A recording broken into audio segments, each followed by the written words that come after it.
Hello, my fellow music lovers. Thanks so much for stopping by. I want to talk about Metallica and ask the big question, have they jumped the shark? That is a phrase that I believe came from an episode of Happy Days. You may remember that show with Fonzie and, you know, Potsy and Ralph Mouth and Richie Cunningham and Joni and Chachi and all those guys. And there was an episode where Fonzie, as a stunt, jumped over some sharks. Um, and it was kind of an episode that signaled the end of Happy Days. I mean, it just went to show you how they had gotten so far off course from what the show was all about and what people really, really loved about it, that they were going to storylines that involve that. And so you can apply that same kind of thing to bands, bands that have gotten away from their original focus, the things that, originally brought fans in to love them.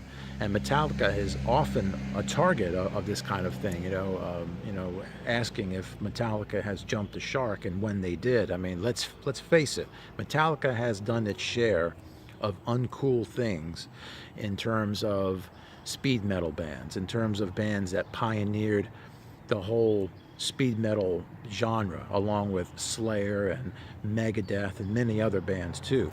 Because let's say a band like Slayer never really got away from their real aggressive, balls to the wall speed metal sound. I mean, they always were very much in that. You never saw Slayer doing things like, performing with Lady Gaga. Like Metallica will just do things that kind of go against the grain of where they come from.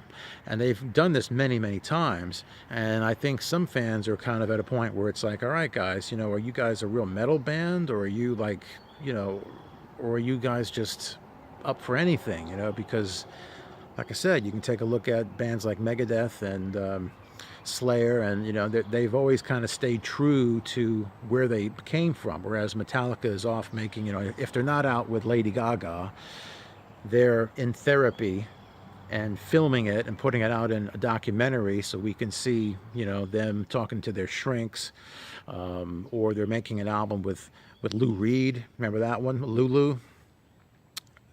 So they've definitely done some things that, you could say are not in the real true metal vein. What do you think about it? I'm kind of just curious to see where you think they may have jumped the shark. I know for myself, I kind of lost interest when they put out the Black Album, and they really changed their sound. From And Justice for All to the Black Album was kind of seen as a sea change for them. And I understand why they did it. They kind of felt like they needed to streamline, and that's really the best way to describe what they did. They didn't start writing pop songs. They just started to streamline their sound, and they were putting out songs that were still very, very powerful, but they did it in a shorter amount of time, maybe with some less dynamics. It kind of reminds me of like when Rush went from Hemispheres to Permanent Waves. They went from a progressive metal band, hard rock band, to all of a sudden now they were doing more radio friendly fare. And I'm not saying that was bad, because they put out some really good stuff during that phase. It's just that they took the complexities and squeezed them into 5-6 minutes instead of 10 or 12 minutes. And of course, Metallica was starting to make videos now, cutting their hair more on the radio. And a lot of people saw that as kind of going against the grain, whereas bands like Slayer were still, down in the mosh pit. So I kind of want to get your opinion as to what you think was the turning point for, a band like Metallica in your eyes. Was it Lulu? Was it Gaga? Was it Therapy? Was it cutting the hair? Was it Reload? Was it the Black Album? What was it? Put your comments below. Give this video a thumbs up if you like it. Hit subscribe. Hit the lights. And I'll talk to you later.